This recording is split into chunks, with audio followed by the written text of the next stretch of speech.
You are watching the Big South on ESPN Plus from Greenville, South Carolina. One last game at Paladin Stadium for the Furman senior class of 2024 and the regular season finale against the Radford Highlanders. Welcome into the broadcast booth, everybody. My name is Joe Skinner. Becky Luzier, Brian Atkins are here with me. Becky, last game of the regular season for Furman. Still a lot on the line for both of these teams. Absolutely.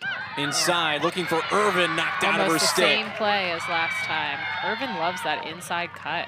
Big ground ball pickup for Rathbun. And the long outlet pass finds its home, and now Furman moving in transition. What a great clear Plenty by the of room Paladin. for Sophie Shaw. Score! Coast to coast for the Paladins. Welcome back up to the broadcast booth. Joe Skinner, Brian Atkins. Brian, 30 minutes down, 30 minutes to go. What have been your biggest takeaways from this one so far? Well, I think the Owls have been so efficient on the offensive end, really capitalizing on every single possession they've had. Shaw, a little bit wide, controlled by Dentino. Dentino gets by one, gets by a second. Look at the speed and the finish. Hannah Dentino makes it 8 for the Paladins.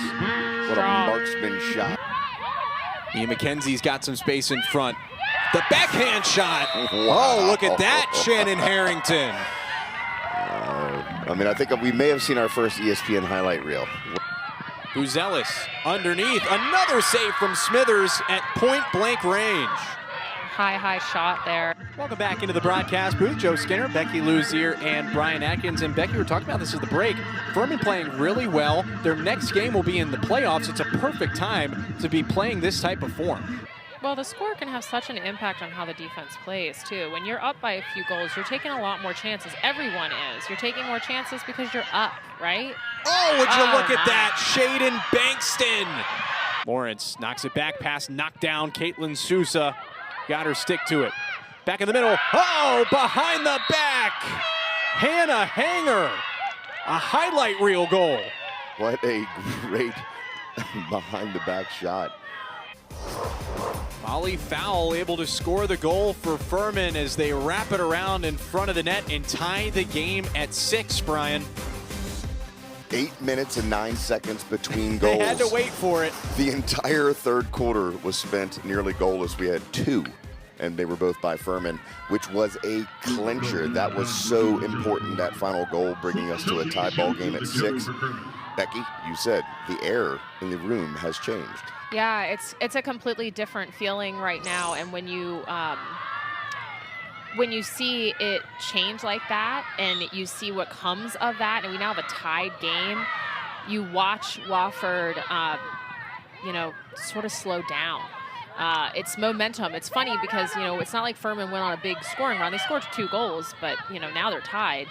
The momentum is 100% on Furman's side right now, and they kind of had it, honestly, going into the half, and then the halftime sort of stole it from them because they had to go to break. So they came out still riding off of that, which a credit to them and a credit to Coach Farber that identified the fact that we were in control when this game went to half. Let's stay that way. Wofford hasn't scored in over 15 minutes of game time. Their last goal coming at the 4:51 mark of the second quarter. Now Furman can take the lead.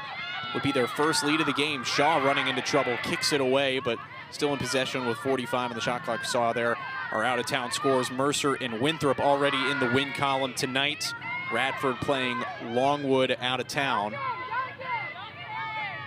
And a tie game here. 4 minutes to go in the third quarter.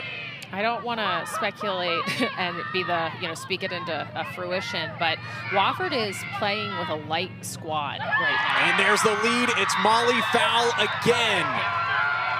They're lacking depth. That was one of the concerns of Coach Scalia going into tonight. And if you get down late with not the numbers coming off the bench that you want, it can really compound any problems that start to arise in the third and fourth quarter. Molly Fowle's second and third goals of the season have tied it and given Furman their first lead of the night.